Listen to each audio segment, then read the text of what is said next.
Hi అండి, welcome back to my channel. క్యాప్సికమ్తో ఎప్పుడు ఒకేలా కాకుండా ఈసారి అయితే ఇలా ట్రై చేయండి. టేస్ట్ అయితే చాలా బాగుంటుంది. 2 క్యాప్సికమ్లు అలాగే ఒక ఉల్లిపాయ నీట్గా కడిగేసుకొని ఇలా కట్ చేసుకొని పక్కన పెట్టుకోవాలి. స్టవ్ అంటించి కళాయి పెట్టుకొని అందులో ఒక 4 స్పూన్ల నూనె వేసుకోవాలి. నూనె వేడెక్కిన తర్వాత 1 స్పూన్ మినపప్పు, 1 స్పూను ఆవాలు, 1/2 స్పూన్ జీలకర్ర వేసి పోపును వేయించుకోవాలి. ఇలా పోపు వేగిన తర్వాత కట్ చేసుకుని ఉల్లిపాయ ముక్కలు కూడా వేసుకొని ఉల్లిపాయలను దోరగా వేయించుకోవాలి. ఉల్లిపాయలు వేగిన తర్వాత ఇందులో 1/2 టీ స్పూన్ పసుపు, కొద్దిగా కరివేపాకు వేసుకొని ఒకసారి బాగా కలుపుకొని కట్ చేసుకున్న క్యాప్సికమ్ ముక్కలు కూడా వేసుకోవాలి.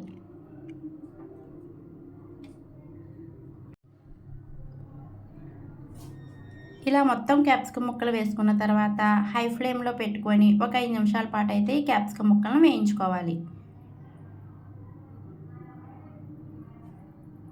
ఇలా 5 నిమిషాల పాటు హై ఫ్లేమ్లో వేయించుకున్న తర్వాత దీంట్లో రుచికి తగినంత ఉప్పు వేసుకొని ఒకసారి కలుపుకోవాలి. ఇలా ఒకసారి కలుపుకున్న తర్వాత మూత పెట్టుకొని 2 నిమిషాల పాటు అయితే సిమ్లో క్యాప్సికమ్ ముక్కలు మగ్గించుకోవాలి. వేరే బౌల్ తీసుకొని అందులో ఒక 3 స్పూన్ల శనగపిండి, ఒక 1/2 స్పూన్ సాల్టు, 1/2 స్పూన్ కారం వేసుకొని 3 మిక్స్ అయ్యేలాగా నీళ్లు పోసుకొని బాగా కలుపుకోవాలి.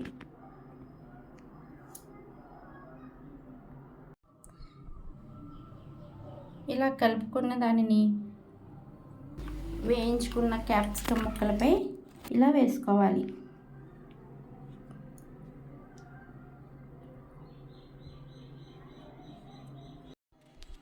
ఇలా మొత్తం వేసేసుకున్న తర్వాత మూత పెట్టుకొని ఒక 2 నిమిషాల పాటు సిమ్లో పెట్టుకోవాలి. ఒక 2 నిమిషాల తర్వాత మూత తీసుకుని చూస్తే మనకి ఇలాగా రెడీ అవుతుందండి. శనగపిండి వేసాం కదా, ఇలా అట్టు కింద అయితే కనిపిస్తుంది. దాన్ని నెమ్మదిగా మనం కలుపుకోవాలి. ఇలా కలుపుకోవడం వల్ల శనగపిండి వేసాం కదండి, అది చిన్న చిన్న ముక్కల కింద అయితే విరుగుతుందండి.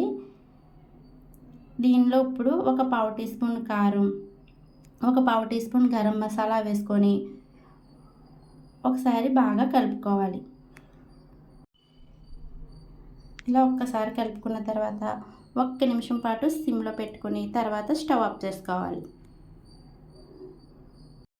అంతే అండి, క్యాప్సికమ్ కూర అయితే రెడీ అయిపోయింది. ఇది వేడివేడి అన్నంలోకి అలాగే చపాతీల్లోకి ఇంకా సాంబార్ పక్కన సైడ్ డిష్ కింద కూడా ఈ కూర అయితే చాలా బాగుంటుందండి. మీరు కూడా ఇలా ఒకసారి అయితే తప్పకుండా ట్రై చేయండి. ఈ వీడియో కనుక మీకు నచ్చినట్లయితే లైక్ చేసి మా ఛానల్ని అయితే సబ్స్క్రైబ్ చేసుకోండి.